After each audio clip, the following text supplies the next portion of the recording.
Well, there was no shame this week to match that of the greyhound industry. In the aftermath of the Four Corners end of days report on the despicable practice of live baiting, across the nation 37 trainers have been suspended, dozens of dogs seized. The entire board of Greyhound Racing New South Wales and the chief executive asked to step down. There have been numerous investigations launched in multiple states. Major sponsors have withdrawn and ambassadors have abandoned their posts.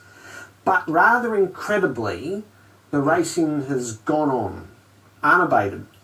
Every meeting that was scheduled was run. That's the industry saying that we need to keep the wheels ticking and the money needs to keep flowing, but it beggars belief that there hasn't been a moratorium on the sport just to stop down and take stock, because this is obviously endemic and widespread industry practice. It's gobsmacking. So the first line of defence was, this is a rogue minority within our sport. How did government not say to them, go away and prove that? Because as of yesterday, you claim not to have even known this was going on. How do you stand there with the motherhood statement and say, no, this is not common practice? You, frankly, wouldn't know. Well, I think that's answered by the fact that there's just been a blanket cleaning at the top. Clearly, people at high places have known this is going on. For God's sake, I mean, people like myself, I know people who race dogs and have had dogs, and, you know, you hear all the old stories about clipping down the toenails so they can't run and filling them up with water and all sorts of substances. I'd heard about baiting, but it was a thing of the past. It was one of those things that, they used to do this. The fact that it was going on, it was just disturbing to see those images of what still takes place. It was like some old gruesome story from the past presented. Clearly they knew, clearly it's more widespread.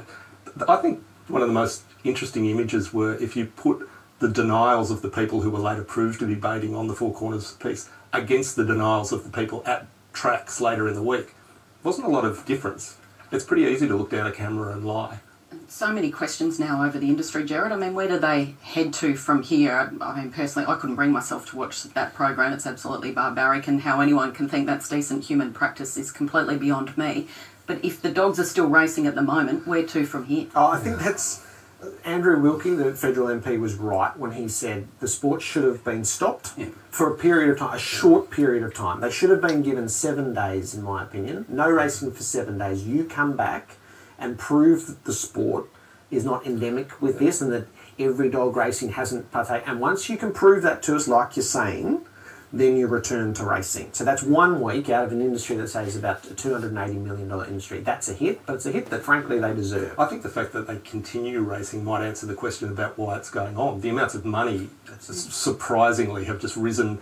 Now, greyhounds are ahead of the trots. You know, in my childhood, it was all the pecking order was the races, the trots and the dogs down the bottom. The money in it is just staggering. I don't know whether this is a practice. Right. I was just going to say, is this a practice that's been going on and has got worse because the money's come in, or has it always been there? I'm not sure, but the money certainly has. The money is everything. Always follow the money. The money is everything. The bigger I guess the bigger challenge it is to people's moral authority to do the right thing, and they really should have stopped and had an opportunity to prove that those who are still running aren't caught up in this, because this investigation has revealed, as you said, 37 trainers. We don't know the rest, or who might or might not be involved. That might be revealed to have been involved over the weekend. It's just a disaster. From what I was able to learn yesterday, a turnover on greyhound racing was completely unaffected through the week in the aftermath of it, which does paint the picture of almost sort of a cottage industry insulated from the rest of society, but that cannot be the way forward.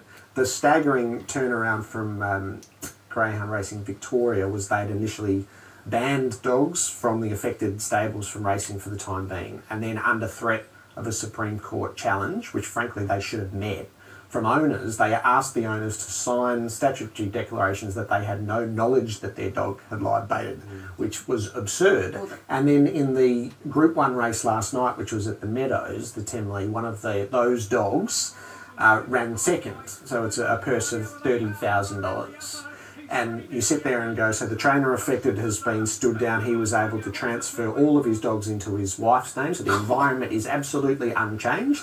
The owner was able to threaten the sport to get his dog to be able to run, and they picked up their $30,000 for second last night. And please, to sign a stat deck to say, I've looked around, I've asked a few questions, and we're all above board here, there's no live baiting. Please. It's interesting though, the week wasn't even finished before people were planting sort of legal trees in front of the forest and wondering, oh, is this footage admissible and these sort of things. Please, I mean, if that isn't compelling enough for people to just forget about the legalities and just go to it. I don't know what